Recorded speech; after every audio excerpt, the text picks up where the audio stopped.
Guys, well, we found one of the issues once I cut this inline fuse off, and this ring terminal, this right here was attached by one or two little pieces of this little stranded wire, which would indicate a high amount of resistance trying to go through here when the pump was running, which is why this was hot. This necessarily wouldn't be killing my battery, but it can make it to where it can cause problems, which it did. And I'm going to be replacing all of this inline fuse setup with the correct pieces, showing how to actually use things the proper way. This is nothing more than a purchased inline fuse portion. It uses the ATC fuse, which is this type of fuse, not a little glass one, automotive, 30 amp. Why they put a 30 amp fuse in for the fuel pump relay, I do not know. Honestly, this is more than a 30 amp can handle for wiring size. Wire over here, this is 14 to 16 gauge wire. 14 to 16 gauge wire can hold no more than 10 amps. So this 30 amp fuse is going to go away, and it will be getting a 10 amp fuse. Open up my electrical box here and start nosing around and seeing what I can find. If I can actually see, because I am blind, people. I can't really see all that well. That's a 3 amp fuse. That's a 5 amp fuse. We have a purple one here. That's a 35.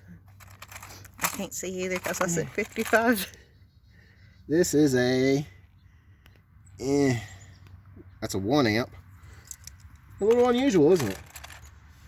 That's a 15. We'll keep that one handy. Let's see what the clear ones look like. 25. Yeah, 25. I don't know. I can't see. Yellows. 20. Pinks. Peach. 40. 10. There is a 10 amp fuse here. It's a red fuse. And just in case you don't know where the number is, it's right there. It's dead in the center. See, I can use fingernails. That's why I don't cut my fingernails, so I can point to things. It's also so you can measure things. You're weird about measuring things. It's like that. She measures between the fingernail To fingernail. not between the pads of her fingers. That drives me crazy, by the way. Okay, now, based on the size of this little nut right here, it's still hooked up. That's the reason it's arcing. It's not that big of an issue. The reason for the little sparky there is just the key off inside. I think the key's in the ignition. Could you turn the key off, please? All right, the interior lights may be on. I am not sure because I can't see. No. Okay, so the interior lights are not on. And if I... Okay, no issues in that department. Okay. No, we got a little bit of a short here. Yeah. Okay, this leads to the main wire loom, which leads inside to the main panel. If I connect this up, it should kick in the lights in the interior or something. Well, I'd have to open the door again. Hold on. I'm walking around you. Interior lights on? Nope. How about now? Yes. Okay, now? No. Okay, that's the reason for this. This terminal here that's in the loom, which is what I'm holding in my hand, this actually powers the fuse panel box on the inside, under the firewall from the inside here. Mm-hmm. That's actually what fires this off. So anything that takes power, the computer, etc., basically everything in the whole vehicle takes power from this. This little bitty one here goes to the alternator, so this is what the alternator uses to tether its field for the field wire when it initially starts in order to get 12 volts, and then it turns around and produces back to the battery. Alternator. Yep, that's your alternator. It's not a generator. A generator can be, if you produce voltage to the, if you send voltage to a generator, it'll actually make it into a motor. So it's a little different. An alternator creates alternating current and converts it to DC current to charge a battery and run the system in the car. by rectification through diodes. This big red wire right here, if you would look, this large red wire here, this goes down straight to the starter. That's all this is used for. It's always the largest wire on the batteries that actually runs down because it has to run the starter, and that starter is a very heavy load.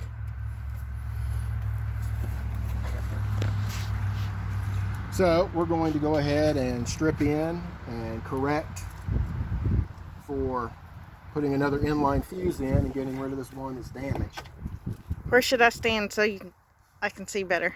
Or so everyone can see better? Right there's fine. I can stand in front of the vehicle as I'm going. I just got to find out what size terminal I actually need. Yes, I make funny noises.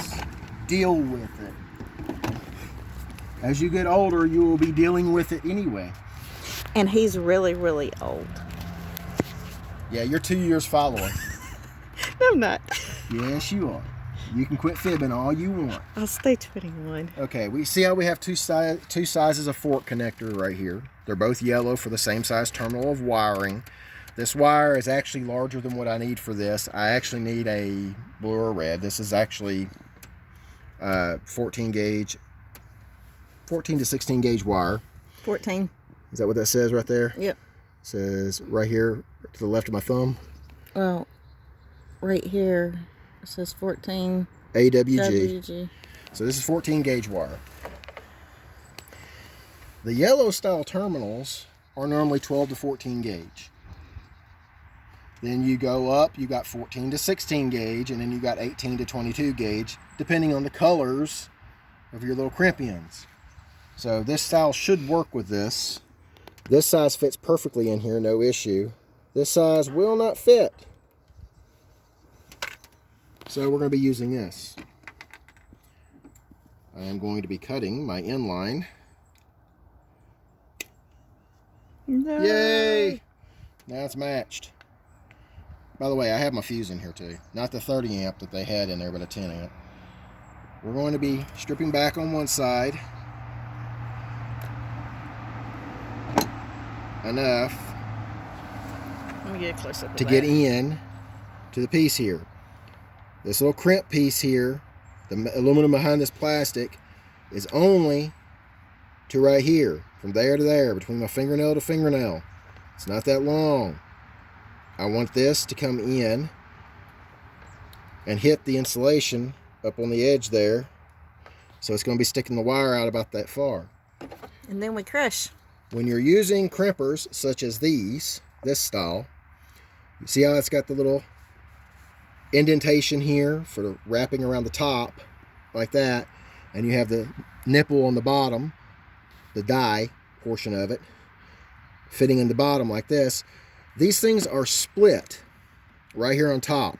If you put this on bottom, it actually crimps. If you put it on top, it may spread it wider and cause you not to get a good crimp. So this is actually the proper method of doing this. And when you crimp down, it engages. You don't have to crush super hard, but when you're done, give it a little tug.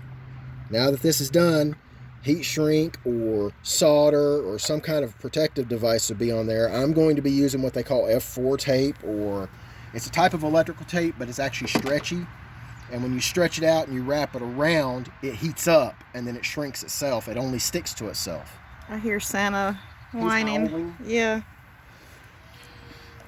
And then on the other end, we're going to, again, strip it off, approximately the same distance.